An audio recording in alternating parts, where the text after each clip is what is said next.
أشهد أن لا إله إلا الله وحده لا شريك له وأشهد أن محمدا عبده ورسوله لا نبي بعده.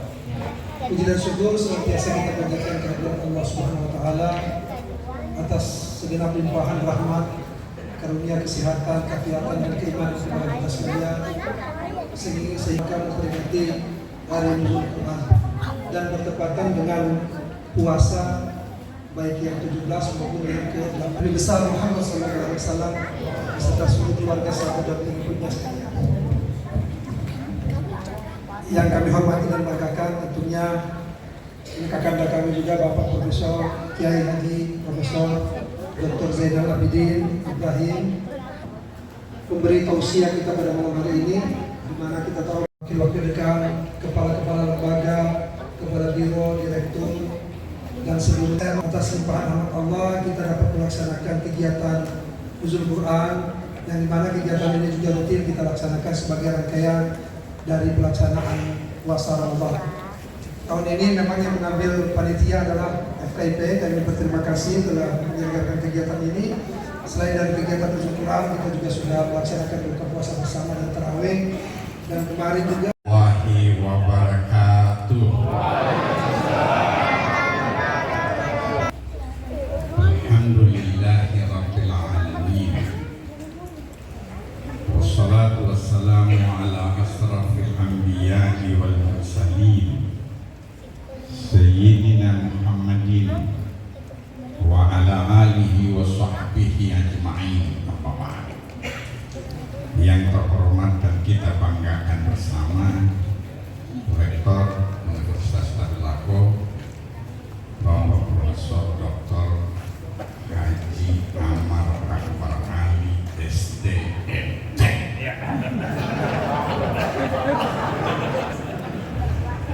Asia Engineering itu biasa yang pasti bilang itu pasti Rajudin. Quran diturunkan pada bulan Ramadan. Muncul pertanyaan, tanggal berapa? Kan Ramadan itu ada 1 bulan. Kalau kita buka Al-Quran Karim, kita tidak menemukan tanggal. Ayatnya cuma berkata Sahru Ramadan alladzi unzila fihi Al-Quran, bahwa pada bulan Ramadan diturunkan Al-Quran. Tidak ada tanggalnya dan tidak ada siapa yang menurunkan. Siapa ya? Tidak ada disebut, cuma diturunkan. Mungkin dalam bahasa Indonesia disebut dengan passive voice, active voice ya, passive voice. Artinya subjeknya tidak ada. Misalnya dipukul umat, siapa yang pukul kita tidak tahu, cuma dipukul al-jam'an, hari di mana bertemunya dua bala tentara. Nah ini kalau sudah bertemunya dua bala tentara, kita belajar sejarah lagi. Tentu Lukman Najamuddin kita tahu.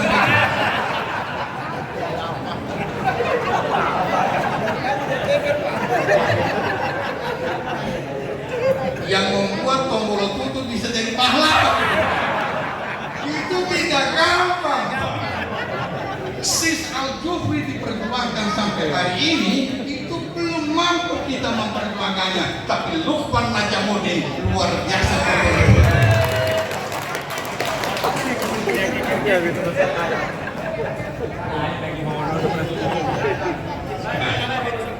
Maka dibuka buku sejarah, maka ditemukan temuan sejarah bahwa pernah terjadi peperangan besar, bertemunya dua bala tentara itu pada tanggal 17 Ramadan. Maka dari bukti sejarah itu disimpulkan oleh para ulama bahwa turunnya Al-Quran itu pada tanggal 7 Al-Jam'an, bertemunya dua bala tentara. Apakah ini kebenaran mutlak? No. Nah, di sini nanti intinya kita bicara soal nalar itu. Setiap penalaran itu tidak mutlak kebenarannya. Tetapi kalau firman Allah benar sekali. Firman Allah, kalau firman Maranua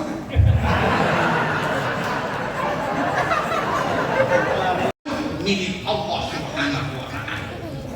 Disinilah insan cendekia seperti kita semua ini, ketika melihat perbedaan, kita terbiasa dengan perbedaan dan kita tidak memutuskan pendapat kita paling benar di dunia ini.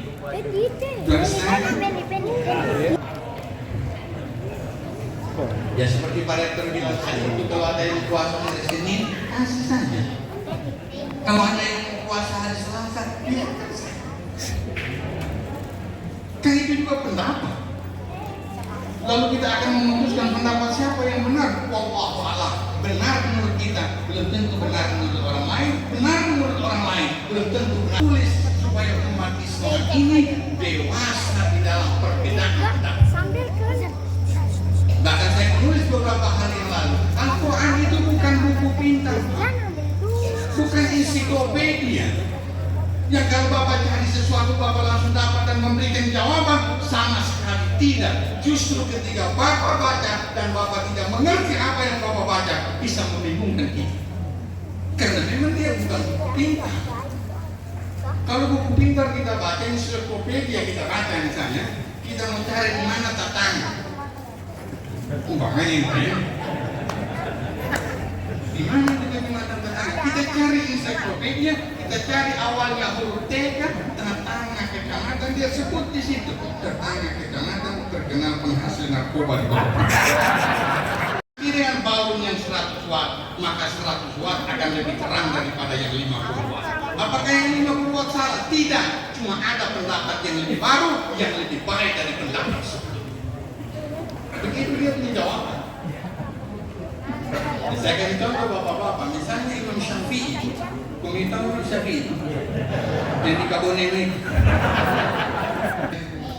mengkana minkum maridan aw ala safarin fa'iddatun min ayyamin ukhar. Apabila kamu dalam keadaan sakit atau kamu dalam keadaan berlayar, boleh tidak puasa dan diganti hari-hari berikutnya.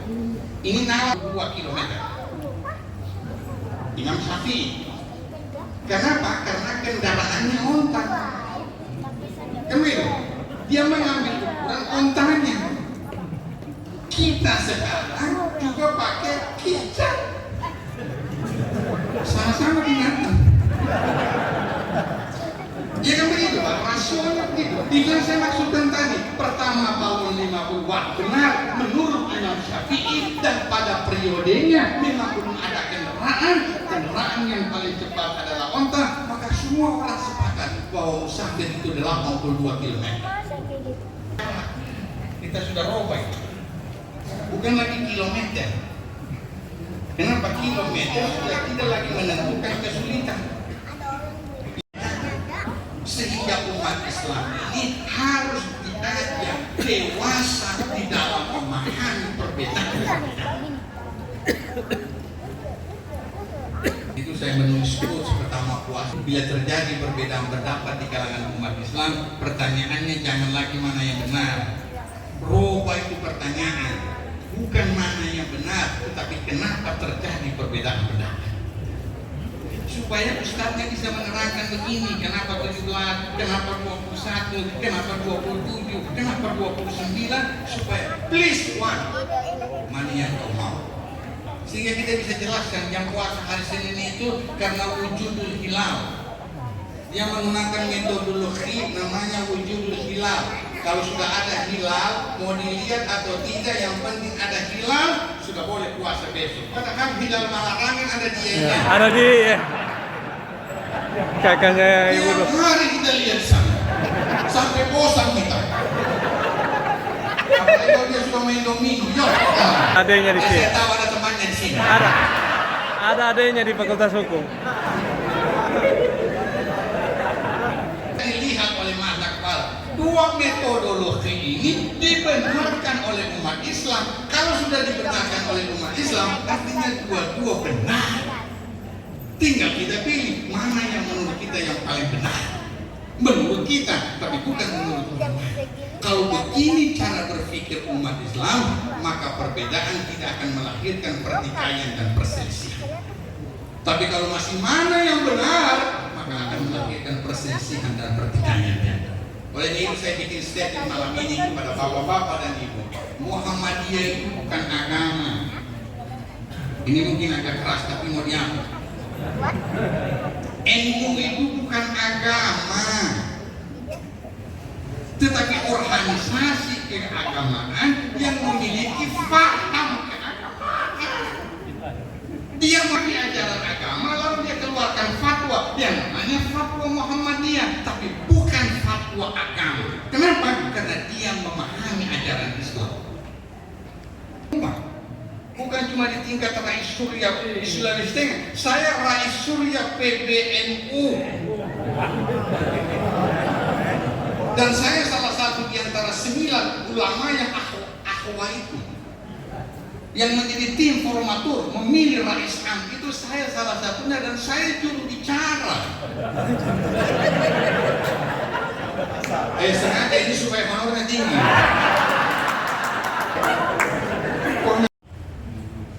Bukan organisasi.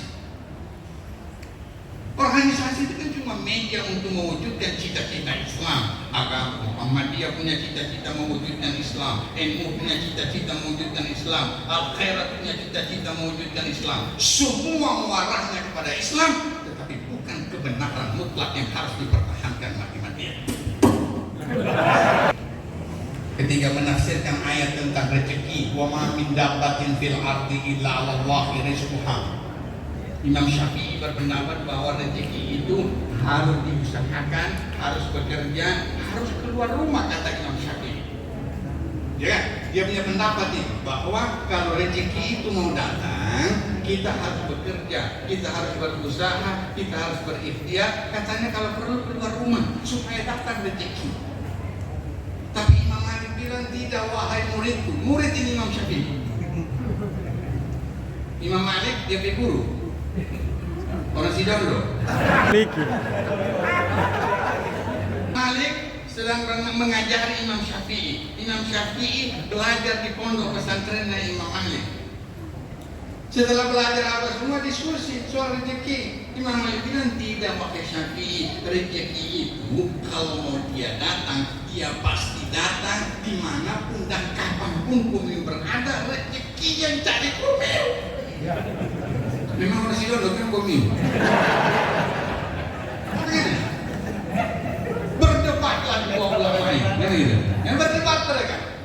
Kenapa mereka berdebat? Itu yang saya sebutkan. Al-Quran tidak memberikan penjelasan bagaimana rezeki datang dari Allah. Cuma Allah bilang, wa ma min dabbatin fil ardi illa 'ala Allahi rizquha. Bahwa melata di muka bumi ini sudah ditetapkan rezekinya oleh Allah. Tetapi cara datangnya bagaimana? Cari keranjang di pohon bambu tidak akan ketemu Anda pohon keranjang di pohon bambu. Jangan cari sains Al-Quran itu bahwa sains di Al-Quran itu langsung jadi, tidak, dikelola. Kan gitu.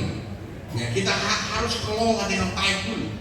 Sehingga saya berkata jangan mencari keranjang di pohon bambu. Kan bambu itu tentang anyaman. Artinya jangan cari langsung bambunya, anyam itu bambu jadi keranjang. Bahkan saya berkata jangan mencari baju di pohon kapas. Tidak kau temukan, tetapi kau olah kapas menjadi benang, olah benang menjadi kain, olah kain menjadi baju. Begitu Al-Quran bicara sains. Mungkin dari dalam Al-Quran, tetapi gunakan nalar kemampuan berpikirmu untuk menggali. Sebagaimana engkau menggali pohon bambu bisa menjadi anyaman-anyaman keranjang. Sudah berapa lama saya cerita? Imam Syafi'i. Ini kita bicara Al-Quran. Imam Syafi'i pulang dia cepat. Alhamdulillah. Kenapa kau gembira sekali? Manu guru, ini saya dapat 2 kantongan, dapat 2 keranjang. 2 keranjang ini saya dapat. Kenapa kau dapat? Ini membuktikan guru. Saya mengatakan tadi pendapat saya, rezeki itu datang kalau keluar rumah, berusaha, bekerja, berikhtiar. Alhamdulillah guru, pendapat saya benar. Saya keluar rumah dan alhamdulillah. Ini guru, 2 keranjang.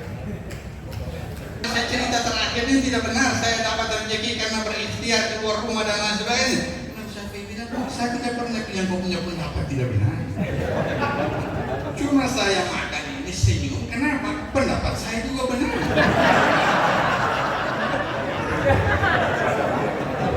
Saya tidak dari pagi tidak ada keluar rumah. Korma yang datang sama saya. Terbahak. Kedua-duanya terbahak luar biasa.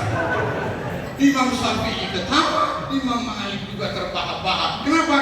Ini yang kita butuhkan umat Islam ke depan, bapak-bapak dan ibu. Ketika melihat perbedaan, muncul perbedaan, kita bisa tertawa terbahak-bahak seperti Imam Syafi'i dan Imam Malik tertawa terbahak-bahak dengan perbedaan pendapat walaupun sama-sama rujukannya Al-Quran. Agama mana saja dan dengan siapa saja, karena memang Al-Quran bilang walaqad karramna bani Adam, dan saya muliakan itu anak cucu Adam atau manusia.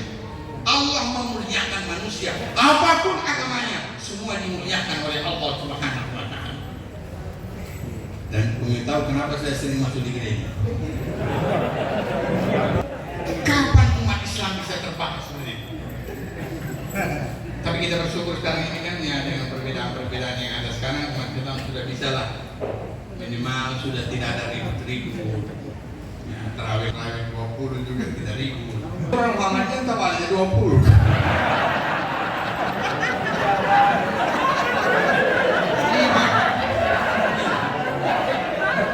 Itu yang saya maksudkan, ini bukan identitas agama ini.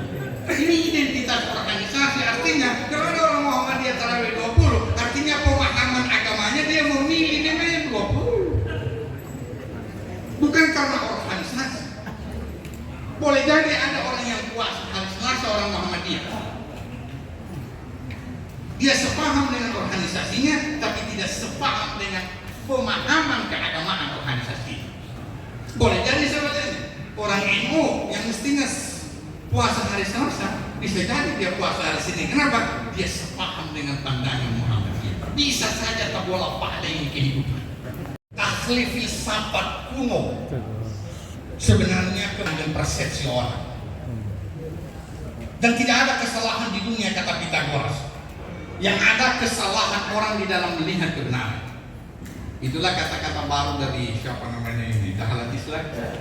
Iya. Nah, Dahlan Iskan kan katanya, janganlah Anda mencari kebenaran sekarang, karena Anda tidak akan menemukan kebenaran. Yang Anda harus cari sekarang adalah kebenaran persepsi yang diterima oleh orang. Ya pokoknya kalau sudah rektor bicara kan taat semua. Walaupun dalam hati kami seperti semua persepsi. Karena yang berpersepsi memiliki kekuasaan tahu semua komio. Saya ini sudah pernah jadi rektor. Kalau boleh rektor, siapa yang lebih berpengalaman? Saya sudah melalui tahapan itu selama hampir 12 tahun. Dan saya sudah merasakan bagaimana sakitnya tidak menjadi rektor. Penghargaan orang akan hilang kepada kita. Yang biasanya kita sudah baik, kita tiba-tiba mungkin dia jengkel dimutasi. Biar dia muka kita.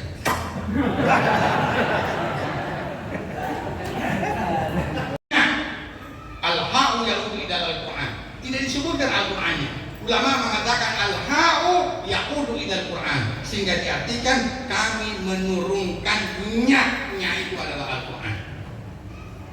Pada malam Lailatul Qadar. Kapan Lailatul Qadar? Kita buka hadis Nabi. Nabi bilang takharru Lailatul Qadar fil asr awakhir fil witr. Kamu lihat jaga Lailatul Qadar pada malam-malam 10 yang ketiga yang ganjil-ganjil. Artinya 21, 23, 25, 27, 29. Kalau Petrus mau tambah 31. Ini bukan salah pemahaman. Pemahamannya sesat. Kebilo. Maka orang India memilihnya 21. Dasarnya mana? Ya ini Quran juga. Yang malam 17 Quran juga. Yang malam 21 Quran juga. Apa kita harus mengatakan yang satunya lebih benar daripada yang satunya? Atau kita berani berkata yang satu sesat? Oleh itu umat Islam jangan terlalu cepat mengeluarkan kata-kata sesat, bid'ah, kafir, berapa. Coba tanya ke diri. Jangan-jangan ketika kita bilang orang bid'ah, kita yang bid'ah. Bisa jadi karena kita lupa. Menyalahkan orang lain itu biasa, tetapi menyalahkan diri sendiri itu baru luar biasa. Bisakah kita menyalahkan diri kita sendiri? Orang yang bagus akhlaknya, imannya, dia akan selalu menyalahkan dirinya sendiri tanpa harus menyalahkan orang lain. Bahkan saya pernah menulis quotes, tidak perlu menjadi benar dengan menyalahkan orang lain, tidak perlu menjadi baik dengan menjelekkan orang lain, dan tidak perlu menjadi tinggi dengan merendahkan orang lain. Tetapi pribadi yang baik akan selalu bercahaya dimanapun dia berada. Kan begitu cara berpikirnya begitu. Apa saya harus jadi benar dengan menyalahkan orang lain? Tidak usah. Saya puasa hari Selasa, bagi yang puasa hari Senin adalah sebuah kebenaran, saya juga adalah sebuah kebenaran. Biarlah nanti kebenaran ini akan kita pertanggungjawabkan di hadapan Allah Subhanahu wa Ta'ala. Dan saya pernah berkata kepada mereka, logika manusia itu tidak sama dengan logika Allah Subhanahu wa Ta'ala. Jangan kau menyamakan persepsi logikamu dengan logika Allah Subhanahu wa Ta'ala. Kita punya logika ini kan sering nihilisme, selalu mengatakan penghakiman itu logika kita. Ketika ada beda pendapat, beda. Kita terlalu cepat menghakimi orang lain. Kita itu maksudnya saya, bukan Bumi. Kita terlalu cepat menghakimi orang lain, padahal kita tidak diberi otoritas oleh Allah untuk menjadi hakim di muka bumi. Kita diberi otoritas oleh Allah menjaga silaturahim, membangun kedamaian, kesejahteraan sebagai khalifatan fil ard, bukan sebagai penghakiman. Ini yang harus kita lawan. Sedikit-sedikit bid'ah, sedikit-sedikit tasya'an, apa namanya itu menyerupai siapa? Itu adalah sesuatu yang tidak ada di zaman Nabi. Lalu kita praktekkan sekarang. Saya mau tanya sama orang yang bilang definisi begitu, apakah Al-Quran sekarang ini ada di zaman Nabi atau tidak? Iya. Nah, coba Al-Quran di zaman Nabi tidak ada barisnya, tidak ada barisnya. Sabit, wahai Sabit bin Sabit, Zaid bin Sabit, tulis, degaga barisna, degaga titikna. Aku ini menuliskan teko caranya membaca. Karena dengan FKIP orang Bugis, membaca di kemudian hari yang tidak ada titik. Bagaimana kita bisa membedakan nun? Bagaimana kita bisa membedakan fa? Bagaimana al-lazina dengan ad-din? Bisakah kita bedakan kalau tidak ada titik? Teko caranya karena saya ada keinginan maju insyaallah. Nabi bilang cetak Al-Quran. Itu taruh-taruh barisnya, taruh-taruh bunganya, tidak ada semua di zaman Nabi Muhammad SAW. Jadi itu bid'ah yang sudah jelas mungkin. Kalau definisi dipakai 94. Siapa yang cetak pertama? Orang Kristen, bukan orang Islam. Itu yang saya katakan sumbangan orang Kristen terhadap Islam. Mereka yang pertama kali mencetak Al-Quran. Kenapa kita membenci orang Kristen? Ini apa namanya? Kuba ini Orang Islam. Rusia. Dapat Timur. Bangunan ini Kuba ini bukan milik umat Islam. Ini miliknya gereja Hagia Sophia di Konstantinopel, yang dimana Muhammad Al-Fatih menyerang Turki waktu itu yang bernama Konstantinopel. Dia menang, Muhammad Al-Fatih menang. Dia robah namanya gereja Hagia Sophia menjadi Masjid Hagia Sophia. Tidak ada apa-apa yang dirobah di dalamnya. Bagaimana gereja, begitu juga masjid, cuma nama dirubah dari gereja Hagia Sophia menjadi Masjid Hagia Sophia. Ini gereja punya. Berarti kami menyerupai Kristen. Pemirsa orang Islam punya. Orang Kamboja. Ini orang Hindu. Oh, di Kamboja. Orang Hindu yang belajar, yang tahu pakai sarung. Iya. Coba kamu lihat orang Hindu kalau pakai sarung kan lebih jaga nih gitu. Rapi. Iya. Orang itu datang bukan hanya untuk umat Islam, untuk semua peradaban di dunia ini.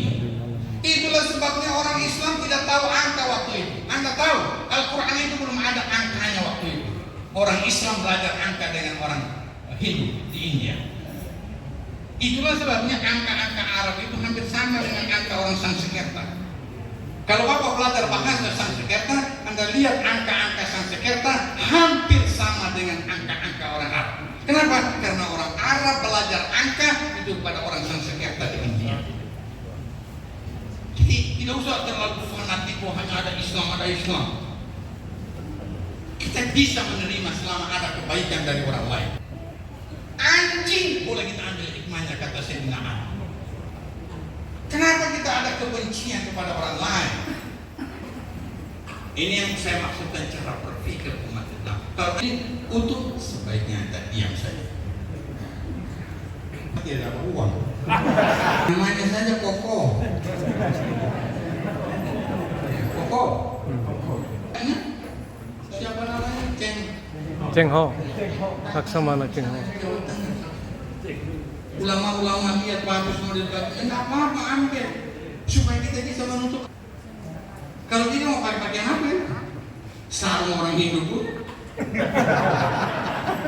Baju koko orang Cina pun. Wah, buta aja gitu orang.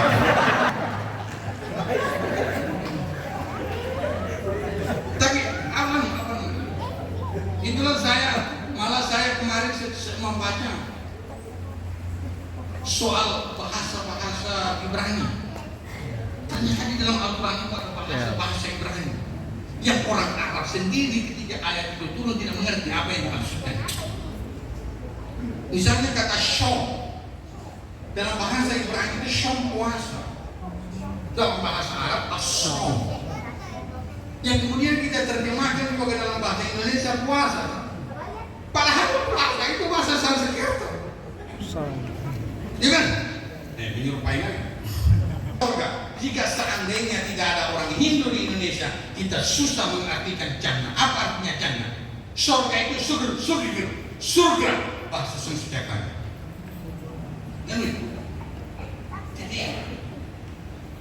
seringlah berkomunikasi, berintegrasi dengan orang lain supaya umat ini berkembang. Memang Al-Quran banyak mengajarkan kita hal-hal yang positif di dalam kehidupan. Bapak Ibu hadirin sekalian yang dimuliakan oleh Allah Subhanahu wa Ta'ala, itu namanya ajimat. Jangan jadikan ajimat, karena memang diturunkan oleh Allah bukan untuk jadi ajimat, untuk dibaca hudan lil muttaqin, menjadi petunjuk bagi orang-orang yang mau bertakwa kepada Allah Subhanahu. Apalagi di bulan Ramadan ini perlu dibaca. Dan saya berharap juga membacanya itu jangan ikut terlalu cepat. Jangan kejar target. One day one juicy. Akhirnya tidak jelas apa yang baca. Baca yang pelan. Ya. Dilakukan tafsirnya. Supaya apa? Membaca, memahami dan mengamalkan jauh lebih besar pahalanya dibanding hanya membaca saja. Satu masjid karena hari ketiga saya masuk juz ketiga.